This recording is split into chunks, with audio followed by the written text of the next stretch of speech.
Hello, everybody, and welcome back to BVM Sports Chalk Talk. I'm Lucas Semb here with Scott Procter and Matt Morris, and we are excited to be back after last week's break. We do have a good show slated for you today where we will revisit the NFL draft and discuss which teams we thought were winners. We will also discuss the NBA play-in tournament, which is right around the corner, and which non-playoff teams we think could be there next year. But let's start with football. Scott, when you look over this year's selections, which team was the biggest winner of the 2021 NFL draft? Love this question, Luke. It brings me immense joy to be able to say this, but the Chicago Bears are the biggest winners of the 2021 NFL draft, and I like to think that I can take some credit for it.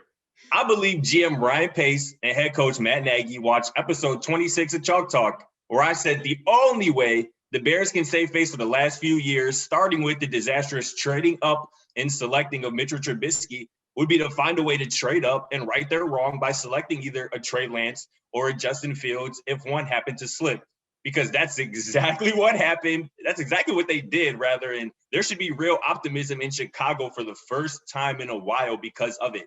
I, along with both of you on this panel, expected Justin Fields to go number 3 overall. We each expected him to be the third player taken in this draft, but instead he falls to number 11, where there is now a massive chip on that young man's shoulders. We can look back at this 5 years from now and see this as the premier biggest steal of this draft. And I'm willing to go out on a limb and say that I believe Justin Fields would be the first quarterback from this rookie class to start a playoff game, whether that be this season or down the line. The Bears supported the selection of Justin Fields by selecting one of the best tackles in the draft, in Tevin Jenkins, in the second round, who will almost assuredly be a day one starter for the Bears. And they also picked up another tackle on day 3 and grabbed a really good-looking running back in Khalil Herbert for Virginia Tech, who had the most rushing touchdowns of 20-plus yards last season in college football, who could end up being just a perfect complement to, obviously, David Montgomery, who was already there, kind of man in that backfield. Ryan Pace and Matt Nagy know their job is on the line, and they drafted like it. So the Chicago Bears are the winners of the 2021 NFL draft. Scott, I agree with you somewhat. I think the Bears did a good job. I think Ryan Pace saved his job. Now it's on Matt Nagy to actually do something with the talent that Pace brought in. But there is hope in Chicago, and I'm excited about it. We definitely pour into them in that episode of Chalk Talk. We motivated them, man. I think we got to take some credit for that, man. We got to. They heard. They heard about it. Absolutely. And I'm going to stay in the NFC for my pick. I think the Carolina Panthers did a great job drafting this year and doubling down on Sam Darnold and giving him the confidence that I think he'll need moving forward.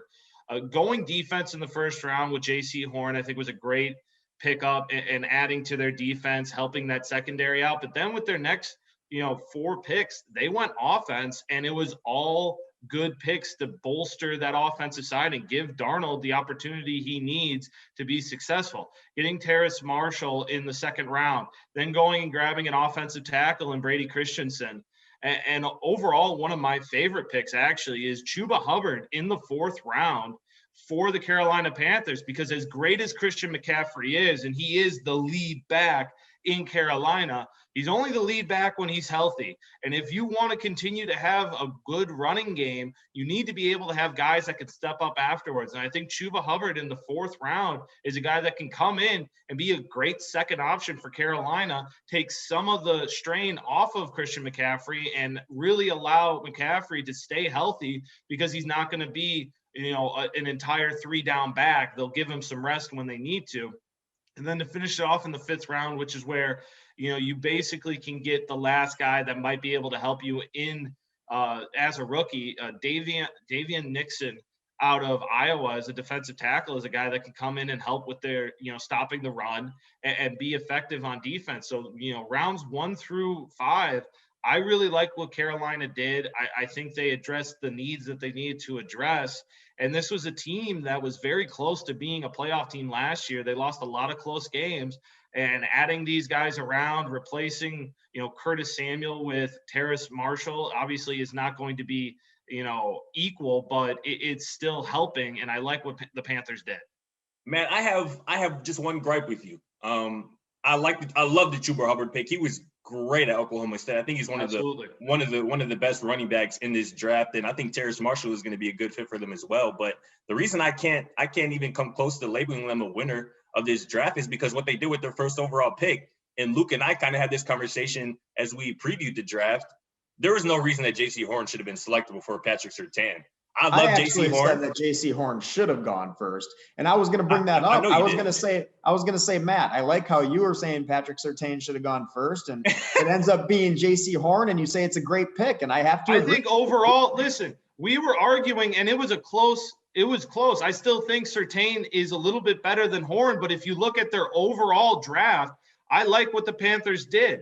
And I like that they were able to address, sandwich kind of addressing their defense and then go all offense and help Sam Darnold out and then finish with defense again. And yeah, do I think that they could have gone with Surtain? Absolutely. But if you look overall as a whole, I can't argue with what Carolina did. And if it was that close in a debate between all three of us as to who should be that number one corner off of the board, Horn is still good enough to justify that pick, and I think he's still going to be able to be effective for the Carolina Panthers. I think Horn's the pick there because you think about the way that he tested and doing the 40-yard dash and everything else that they do on those pro days. You want to take the potential at that pick. To think of what he did playing where he played, Surtain was playing at Alabama. He's top of the top. He's right there, but I like to see the potential. And I think J.C. Horn has that NFL level, star caliber, Jalen Ramsey potential. And I love the pick for the Panthers. My biggest thing before you unveil your pick here, Luke, with the Panthers and why I just can't label them a winners, again, with that selection, I think J.C. Horn at number 8 was the first reach of the 2021 NFL draft. And again, that's not a slight to J.C. Horn. I think he's going to be a great pro. He had a great career at South Carolina. But if you're the Panthers and J.C. Horn is your guy, then trade back for number 8. If he's there, if you trade back to maybe 11 or 12 and J.C. Horn is gone, obviously Patrick Surtain is probably gone to Denver anyway because it came out after the draft that they were targeting him from the jump. Then maybe you get a Micah Parsons if Dallas ends up getting, the other corner that you wanted. But I think J.C. Horn at number 8, it could end up looking great. You know what I'm saying? But again, I think that was the first real reach and probably real surprise of the draft. And for that reason, I can't really label them a winner over some teams like the Browns or the Bears, like I mentioned. But Luke, go ahead. Tell me about your pick.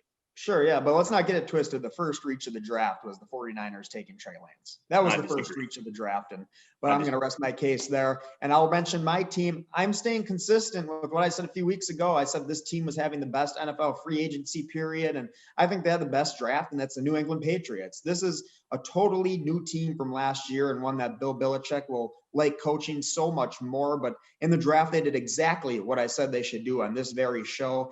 And I'm sure they did it for the exact same reason. Mac Jones is the new Tom Brady in New England, a pocket passer with a high IQ who can get the ball to his super talented pass-catching tight ends. If Cam Newton is having a less than ideal season, which there's a solid chance that happens, insert Mac Jones and watch Bill Belichick work his magic. I'm excited for that pairing, and you could tell Mac Jones was the way he was strutting down the carpet.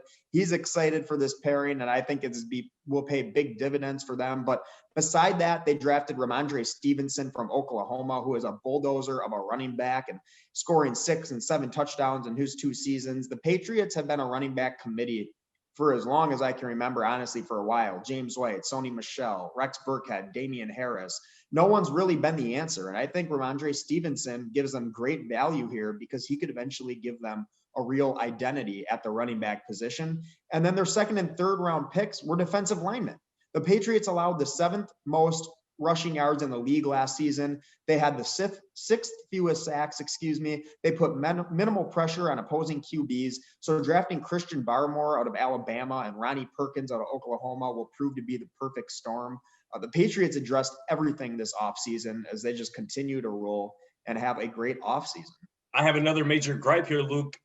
It seems like you're kind of lumping in the Patriots offseason with the draft. Considering we're talking about the draft here in this scenario, I don't see how the Patriots could be deemed a big winner because if you ask me, what were the 2 positions, and maybe I can ask you if you could give me a quick answer, what were the 2 positions of dire need that the Patriots had to address? I would say quarterback and wide receiver. Would you agree? To me, I would say quarterback is one of them, and then I would say defensive lineman. Okay, well, if defensive lineman isn't answered, then they definitely address that. But wide receiver is still an issue for me. Obviously, they grabbed Nelson Aguilar, Kendrick coming off Bourne. a career season. But is that going to be your number one receiver? Nelson Aguilar, Kendrick Bourne, Jacoby Myers, and N'Keal Harry. That's the receiving core right now. That's not going to get it done in my eyes. I would have really liked them to see in a pretty deep wide receiver class. Grab one of those wide receivers. Obviously, Bill Belichick shelled out bread, but again, like I just mentioned out the wide receiver depth chart as currently constructed for the Patriots. That's not going to get it done. That's a bottom tier wide receiver depth chart, and I think. But here's the thing: I don't think that at 15, Devontae Smith, Jalen Waddle, Jamal. No, I don't think they should have. I don't think they should have won receiver at 15. But go ahead. Exactly. I was going to say in that first round, you're really stretching if you're taking someone in between those top three guys. And a Rashad Bateman, who also went exactly where I said he should go, to the Baltimore Ravens. That's scary hours.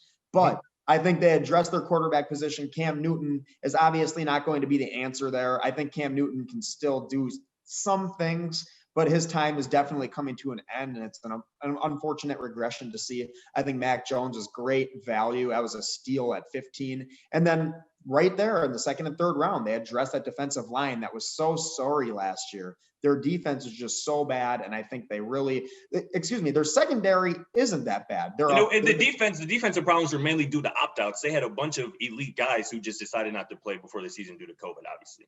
Sure, but I guess it's which way you look at it. I think that they addressed the biggest issues, like you said, wide receiver, so I can see why you wouldn't pick them as a winner. But I think defensive lineman was the way to go, and so that's how I view that the way I do. But it's officially coach talk time, meaning we will see what these coaches are saying about their new rookies and how they'll be used this season. But meanwhile, let's shift to the NBA. The play-in is right around the corner, and teams like the Lakers and the Warriors are just games away from missing the playoffs. Matt, do you like the new play-in format? I honestly do. I can understand early when Mark Cuban and Luka Doncic came out, and we're talking more about the quick turnaround from the bubble to this season and how those games might affect injuries. And we've seen injuries in the NBA constantly this year. I can understand that argument, but in a normal season, I like this playing game format. I think it allows for the optimization of how many good teams and good players are in the NBA, and the NBA is run on star power.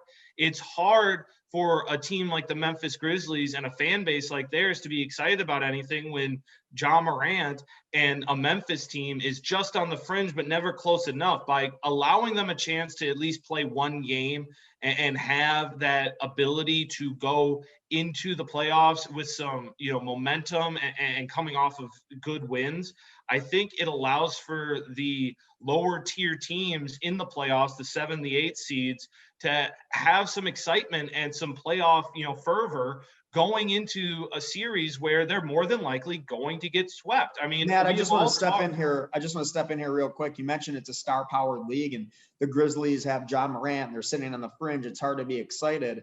We don't want the playoffs to become watered down. We don't want to we don't want to let in any more bad teams. If the Grizzlies want to make it, we don't want to make it easy for everyone. They need to hit on their draft picks. They need to, the GM, the front office, they need to make some moves. Teams that want to get over that hump need to be active, and you need to hit on your guys. You need to develop your guys. We can't just say, okay, let's add more teams so that more guys make it. I just think that becomes watered down, and I'll get to that soon, but I'm going to let you finish your point. Go ahead. No, I don't think it waters it down. It just heightens the intensity of every team. It allows these teams to go out and look and be like, all right, we have a chance. It allows the Chicago Bulls, who at one point did not look like they were going to be able to make the playoffs, make a move to get Nikola Vucevic, because they're like, all right, we can add a piece and be a playoff team, and let's help Zach LaVine in the moment. It allows for and it also gets rid of this idea of let's tank and get higher draft picks, because now you can't. What are you going to do if you're the 10th? That's how you get over that hump. That's how you get over the hump. No, it has not worked at all. The Philadelphia 76ers have hit on 2 of their draft picks in that tanking season. I mean, where's Okafor? Where's Nerlens Noel? Where is Markelle Fultz? If they hadn't hit on Ben Simmons and Joel Embiid, nobody would think that the tanking system works, and no other team has really tried to do it and has optimized it. Look at the 76ers with the new GM. Look at the 76ers with the new GM and look at the difference it makes. That's the difference between a good team and a bad team. The 76ers went from the 3, the 4, the 2 to being the outright number 1 because they got guys to fit around their stars. thanks to Daryl Morey. That's the difference. We can't just say, let's let everyone in here because they deserve a chance. That's not how it works. If you want to be, but it's not letting everyone in there. They still have to earn it. No, that's not letting everyone in there because they still have to earn it. Let's all be honest here. We watch the NBA. From like the 7th to the 10th, those teams are basically all playoff contenders, and they are equal in that sense. I think if you look at those matchups, obviously the LA Lakers are an outlier because of injuries and whatnot. We can all agree on that. But overall, if you look at those bottom tier teams, they all have a chance. And if you give them that game on game option, they can now play within each other and have that, ability to make it to the playoffs. And I mentioned this on my podcast last week. I remember when the Denver Nuggets and the Minnesota Timberwolves, when they had Jimmy Butler, were going into a tiebreaker game in the last game of the season to see who would go on and play in the A seed. That was an electric atmosphere, sold out crowd in Minnesota. You had Jimmy Butler, Tom Thibodeau, and that Minnesota Timberwolves team going up against, Nikola Jokic and a young up and coming Denver Nuggets team. And Jimmy Butler and the Timberwolves pulled it off. And that was, and you said they were playing for what? And it allows and optimizes for that, excitement. And Matt, it's a good business decision. Matt, what did you say they were playing for? A chance for the playoffs. In what seed? The A seed. And in that regular format, it was energized and excited, and that's just how it has to be. You want the regular season to matter. The regular season matters way less if you're saying, oh, hey, we got an extra chance. We got 2 extra seeds. We can get in there. No, it doesn't. It does not. No, it does not. Because then why is LeBron coming out when he knows that he's going to be in the play-in games and being worried and saying it's stupid? LeBron is allowed to. It makes it even more intense because you have a better chance of getting in and you can go in. And also the playoff teams that are actually, they know they're going to be one of the 8 seeds. It makes them work even harder because they don't want to be a 7th or an 8th. You have to, as a 6th seed, you don't want to fall to that 7th spot. So it makes you have to work harder towards the end of the season. The LA Lakers would not have cared about their last 10 games. Like, honestly, would not have cared about their last 10 games had they not had the chance of falling to that 7th seed. They wouldn't care that they just lost to Portland. They just lost to the Clippers. And they wouldn't have fought as hard against the Phoenix Suns if they don't knew care. No matter what, they'd have that spot. They don't care because they're still going to be in the playoffs and they're getting a fully healthy LeBron back. That's what's bad about this. LeBron's able to milk an ankle injury. LeBron's able to milk an ankle injury and sit out until the playoffs because they're not going to lose to one of those play-in teams. If they want it, he needs to come back. He gets paid. Then why is he complaining about it? He's the face of the NBA. He should come and get them into the playoffs. And guess what? Now he is coming back this week because they're in trouble. That's why it's not. That's why it's not an issue. You just explained it. LeBron James isn't milking his injury. He's coming back because they are a game and a half behind Portland for that 6th spot to get out of the play-in games. Yeah. You really think he would care otherwise? Man, I just have to jump in here too. That was great back and forth there between you two. And Luke, that's actually ridiculous that you're assuming that LeBron James is milking an ankle injury. But Matt, I honestly agree with a lot of the things you had to say. He's saving face by saying he's never going to be healthy again. The guy is literally milking it because we're starting to see his decline in the NBA. We'll see how much that decline is really present here in a few weeks over the next month or so. But Matt, to the point, I think you made a lot of great points. And I especially like your point about the Bulls, because again, I don't know if the Chicago Bulls make a deadline move for Nikola Vucevic if there's no playing scenario. And I agree with the point too, that I think it prevents a lot of teams from going the tanking route if you're sitting in that 8 to 9 to 10 range and you could possibly make the playoffs. Scott, so for those reasons, the Bulls fan, it also not only does it create a team from not tanking because they have a chance of going and making it to the playoffs, because you can't turn around and go to your fan base and be like, oh, we started to tank because we want to get a better pick when you had a chance to be in the playoffs. It also at the trade deadline doesn't allow for the massive fire sales that we sometimes see with the team. With the Chicago Bulls in a normal season, there is a good chance that they offload a Zach LaVine for a bunch of future draft picks to a title contender because they know that they're not going to be able to utilize Zach LaVine to his full potential in Chicago. But now you can go to Zach LaVine and be like, we can be in the playoffs. We're going to go and get talent. And it turns the sellers into buyers. But here, so listen, these guys are not dumb. Like, you're telling Zach LaVine, hey, we're going to be in the playoffs. You really brought in Nikola Vukovic so that you could be in the play-in? It doesn't, like, listen to what you guys are saying. What? They're going to be in the play-in. Good for them. What does that matter? They're not beating anyone in the playoffs. They're not winning a series. Luke, and they're certainly not going to do anything. But that is exactly my point right there, Luke. They're not going to do anything of importance. No. Luke, you already don't believe the 7th and the 8th seeds are worth a damn. Like, they're not worth anything to you. You don't care about it. You don't care who's in the 7th or the 8th seed. They're going to get swept by the 1 and the 2. Why not? Because right now, teams, it creates some intrigue. East is that top heavy right now? I'm not saying that in the West. I'm not going to say that in the West. I think any West 7 or 8 team has a chance to beat the 1 or 2 seed. Absolutely not. In the East, I'm not saying that because you're going against Joel Embiid and Simmons. You're going against a KD or Harden. You're going against a Giannis or Chris Middleton and Drew Holiday. Like, those lower 7-8s are not going to beat a team like that in the East. In the West, that's up for grabs. It is. Well, in that case, then it allows for even more teams that are up for grabs to be in there and have a chance. You want to get Zion Williamson into the playoffs and have an opportunity for him to do something.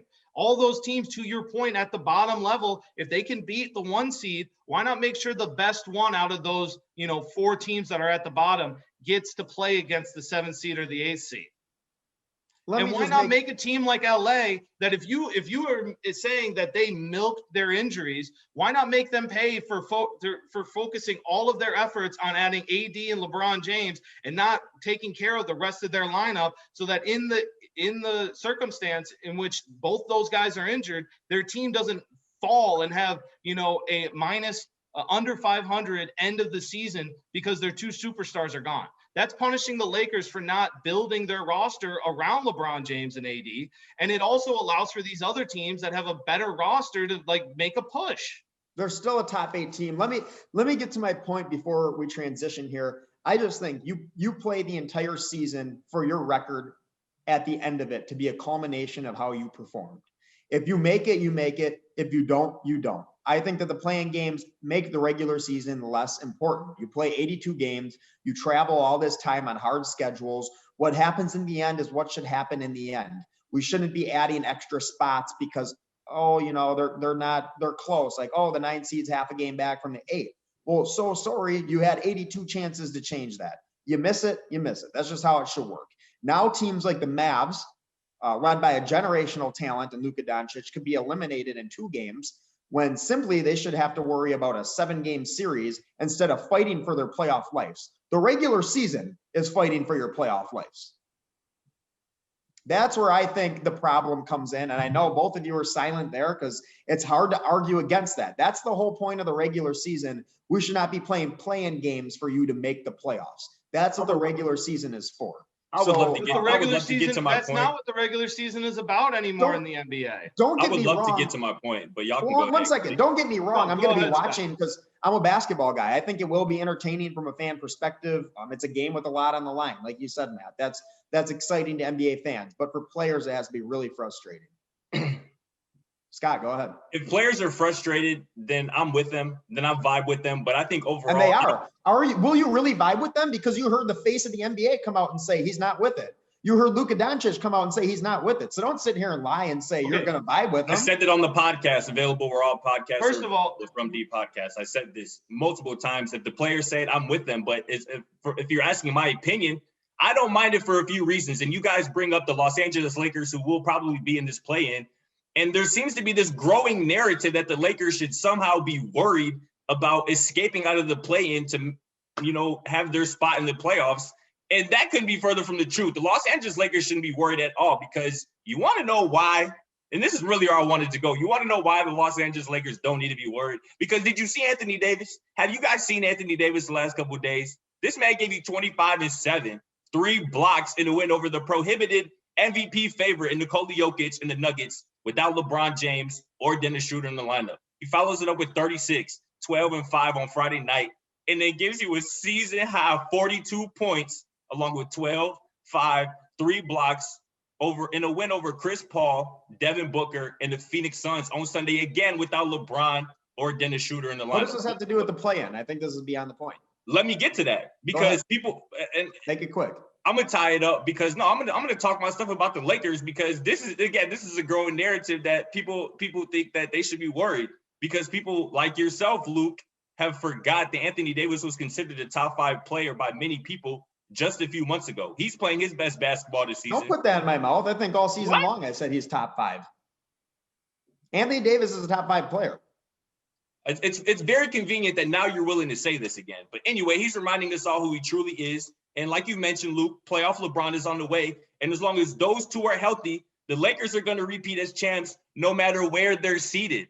They'd have to lose 2 straight to some combination of the Warriors, the Grizzlies, and the Spurs to not make it out of a play-in scenario, which, newsflash, that ain't happening. So there's no harm in a play-in my eyes, because the best teams like the Lakers, to your point, Luke, like the Mavericks, so Luka Doncic, they're going to escape out of a play-in, period. But what's the whole point of it? You're talking about the Lakers and the Mavs going to escape. They shouldn't have to escape. What's the point? If they're going to escape anyway, why not give the Grizzlies? Why not give Stephen Curry the ability to make the playoffs? And that's the biggest thing. That's why people should love the play-in, because otherwise the Warriors have been awful. Stephen Curry didn't earn that opportunity. John Morant and the Grizzlies didn't earn that opportunity. They might earn the opportunity. That's the whole idea. They are given an opportunity. That's the whole thing. An extra 3 games, and it's not even really an extra 3 games. God, I would love to sit here and listen to you. One last comment, though. LeBron James only brought up his disdain for the play-in tournament because his team was about to fall into the play-in tournament. Luka Doncic and Mark Cuban have not said anything since they got out of the play-in tournament. And there was even at one point last year, I can remember, I watched a podcast with Richard Jefferson and someone else with LeBron James, and LeBron was talking about how they could make a play-in tournament sort of thing and make LeBron it was in favor of tier team. It's not, the players don't hate it. They just don't like the fact that their team is going to have to play in it because they weren't good enough to get to that 6th spot. Exactly. And also, you could argue that Anthony Davis That's the issue. They were good enough to make the playoffs. They were good enough to make the playoffs in a regular year. If you're the 7 or the 8 you're in, and you're not worrying about this garbage. That's where the anger comes in. So obviously, any team that should be there should be angry about it. Guys, I would sit here and talk about this all day long. We have to. Anybody who's good enough to make the playoffs is going to make the playoffs, period. Okay. Well, we can all agree at least that the playoffs are going to be exciting, and thankfully teams will be able to play in their home arenas this season, which will be a nice change. But how about the teams that won't be in the playoffs this year? Scott, which non-playoff team do you like the most, and what do they need to do to get there next year? This team still has a minuscule chance of perhaps making a play-in and snagging a playoff spot, but it's unlikely at this point, especially with the injury to their best player. It's a shame that the New Orleans Pelicans likely won't make the playoffs this season, not only because I expected them to do so, but because we have to wait another year for the playoff debut of Zion Williamson. I expect the Pels to reach the playoffs next season squarely because of that man, and I believe it'll come on the back of an MVP caliber season. This man averaged 27 points, 7 rebounds on 61% shooting from the field, the highest points per game ever by any player shooting at least 60% from the field. Just a historical season from somebody at 20 years old. Another offseason to build his game and rapport with another young star in Brandon Ingram will catapult New Orleans to the postseason as long as this roster is built around Zion the right way. The Pelicans tinkered with the idea of point guard Zion, this season, and it worked. So the plan has to be to surround him with size and shooting in the front court alongside him and obviously Ingram, which probably means Alonzo Ball is shipped off elsewhere, which will honestly probably be the best thing for both sides.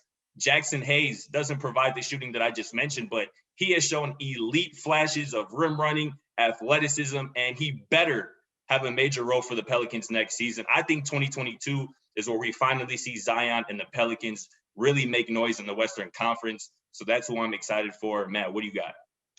Yeah, Scott, I agree. I like the Pelicans. I really thought they were going to make that push this year. I love what Brandon Ingram has done in his, kind of a revival of his career once he got out of LA. But to your point, Lonzo Ball plays an important part in the team that I think can make the playoffs next year. Unfortunately, the Chicago Bulls, even after their trade for Nikola Vucevic, look like they're going to be out of the playoffs. They're about 2.5 games behind the Wizards right now. It doesn't look like they'll be able to make up that ground. But I think that they are a team that can definitely go into next season being a playoff contender. And it's mostly because they have a lot of cap space. They have about $36.9 million in cap space, and they're becoming a hub again for free agents to want to come and veterans to come in. And I think that if you look at what they need to improve their defense, and they need to improve, their outside shooting and add some more offensive players. I think that what you do then is you go after Alonzo Ball, who can be a clear starting point guard for you and add a lot of defense to that roster and clean up their turnovers, which they rank one of the top teams in turnovers. You allow Colby White to come off the bench, which is what I think he's better suited for. And then you go out, you get a guy like Dwight Howard or JaVale McGee, and you get somebody who can come in and help Vucevic clean up the post and defend the post. And then ideally you get a 3-and-D guy that can help out, but I have not been impressed with what some of the free agent market looks like for that. For a 3-and-D guy, maybe bring in a Will Barton, somebody who can come off the bench and help you out, who's been on a playoff contending team, a championship contending team. Will Barton would be a nice addition. And you really go all in on, Zach LaVine and Vucevic, and you try and add a somewhat of a third option like Alonzo Ball. Sure, I see both of you guys, and I'm going to go with another Eastern Conference team, Matt. I'm going to go with the Cleveland Cavaliers. I love the Cavaliers for one reason. Actually, really two, and that's Sexton. Colin Sexton and Darius Garland are a great backcourt of the future. Colin Sexton catches way too much flack, very unreasonably.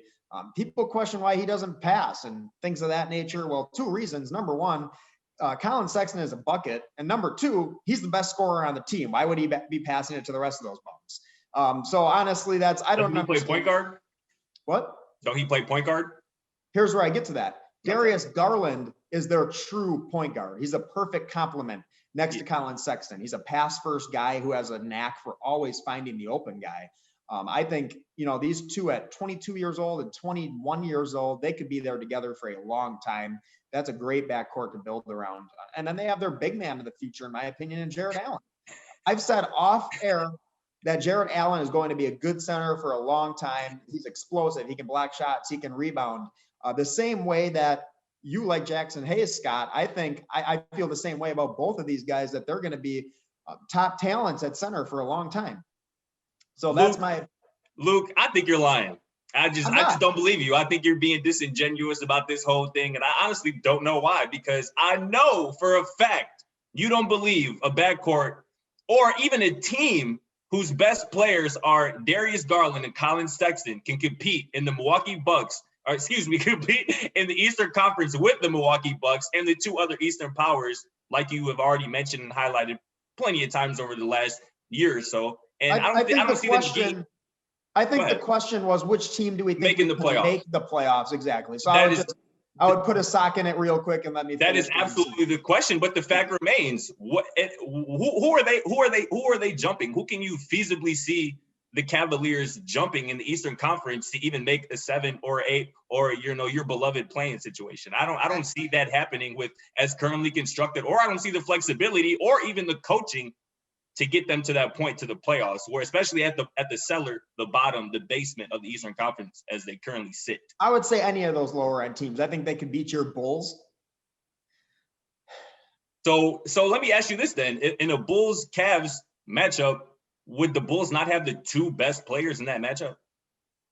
I don't know. I'm talking about the future. This team has the youth and the pieces to build around it right now going like on. I said, next year, Zach LaVine isn't going to be in Chicago. And I'm sorry to break that news to you. So again, I think the Cavaliers can absolutely jump to that play-in that you guys love so much. And if that's what we call making the playoffs, I think they could be there.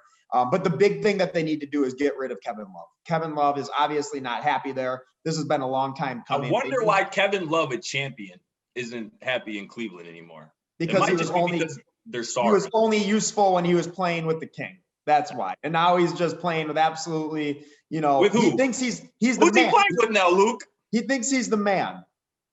And he's not the man there. And it's not working for him. He played 22 minutes a couple weeks ago and did not take a single shot. Yeah. So that's my problem. He's throwing balls off of inbounds at guys, and he has too many temper tantrums to honestly, there's no spot in that for the league at all. And when you're not that good anymore, you can't be doing stuff like that. So I think they need to trade Kevin Love, get whatever they can for him at this point. It's a bad contract to try to get rid of. It might end up in a buyout. But if you can trade him, get some young pieces, hit on your draft pick. And I didn't even mention Isaac Okoro, an absolute clamp on defense. They have nice young pieces. A lot of their main guys are 23 years or younger. This is a team that could, for a while, if they keep this core together, make that play-in tournament. But the NBA is one of those leagues that truly has no offseason. There's action happening all the time, so we will see how the teams address these issues very soon. But that's all the time we have here today at Chalk Talk. Thanks for listening. For myself, Matt Morris, and Scott Proctor, we'll catch you here next week.